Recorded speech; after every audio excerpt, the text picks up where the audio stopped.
Believers in Shroud of Turin claim, new evidence proves it did cover Jesus after cloth dated to just 800 SHROUDIES,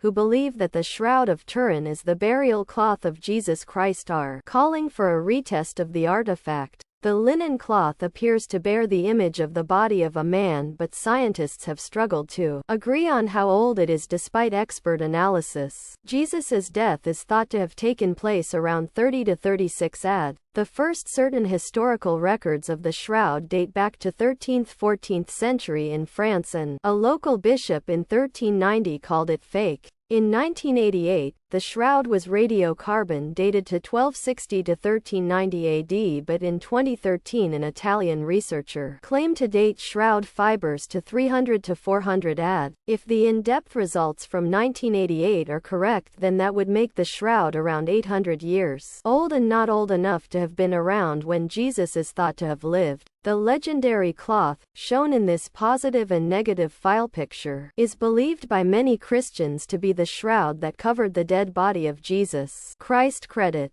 Reuters. The shroud was moved to Turin in Italy in 1578. The revelation that you can make out a bloodied and bruised man on the shroud if you develop a negative image of it was only discovered in 1898. It was last shown in public in 2015 but hasn't been able to avoid more claims of being fake.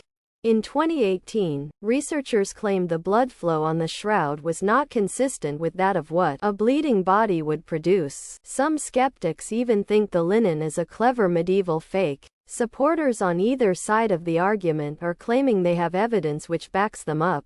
Pope Francis has referred to the shroud as an icon of a man scourged and crucified. However, it has not been labeled as a relic, and relics or artifacts that the Church believes to be real. 4. When the shroud isn't viewed through a negative filter, it is hard to make out the image of a male face. Credit. AFP. Getty. 4. The Turin shroud is stained with blood and appears to show the outline of a man in negative photographs. Credit. Getty Images. Pam Moon, a shroudie from the UK, told CNN, if it was fake, it illuminates what the Bible says in such a profound way that it would still be valuable to me. It's not essential to anyone's faith, but I believe in its authenticity because today we can't even begin to copy it, let alone create one. I personally believe that this is the burial cloth of Jesus Christ, and the cloth from which he rose from the dead. Pollen samples from the shroud have also been taken, and one researcher has said that 3/4 of the plants were indigenous to a region in Palestine, so theorize that the shroud was there before it went to France. 4. The shroud is protected behind bulletproof glass. Credit. AFP. Getty. This research has also been heavily disputed. Professor Christopher Ramsey, a carbon dating specialist who supported the idea that the shroud results could have been contaminated, has said he would be happy for a retest to get an answer once and for all. He previously told Chemistry World, I don't think it's very healthy for people to go around in circles wishing various things to be true. I would quite like to see the date either corroborated or not. There are also researchers who have argued that turning the markings on the shroud into 3D gives a realistic body shape. An image that had been drawn on and not imprinted is more likely to give a distorted result.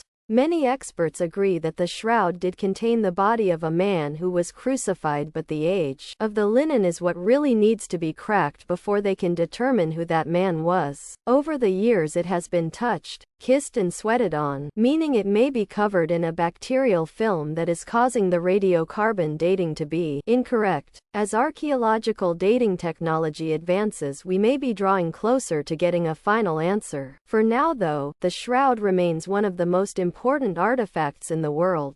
What are the theories about the Shroud of Turin? Scholars have wondered what caused the image on the Shroud of Turin for centuries. Here are some of the main theories. It's a painting. Some believe that the shroud was painted, but investigations into this theory haven't shown any signs of paint being present on the cloth. It's a natural processus. Raymond Rogers of the Los Alamos National Laboratory in New Mexico argued in 2002 that a chemical transformation could cause it. He suggested that even moderate heat of around 40 C or so, a temperature that post-mortem physicians told him a dead body could briefly attain if the person died from hyperthermia or dehydration, could be enough to discolor the sugary carbohydrate compounds that might be found on the surface of cotton fibers.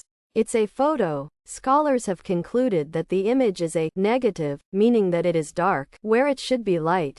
This has led to some scholars suggesting it could be a form of primitive photography. The key to the idea is the light-sensitive compound silver nitrate, which was known in the 8th century, but no evidence has been found that they could use it in this manner. It was caused by the resurrection. The final theory is that the image was caused by the divine process that brought Jesus back to life. Some Christians believe that the picture on the cloth was caused by energy released when Christ was revived on the first Easter Sunday. Blood stains on the Shroud of Turin that Jesus was buried in are probably fake, claim experts. In other archaeology news, experts think they have discovered the 3,200-year-old city that many believe was a refuge for the biblical King David. The mystery of the real Noah's Ark flood could be solved thanks to an ancient, ghostly, Black Sea shipwreck graveyard, and the lost Church of the Apostles where Jesus' disciples once lived, finally discovered, archaeologists claim. Do you think the Shroud of Turin should go for a retest? Let us know in the comments.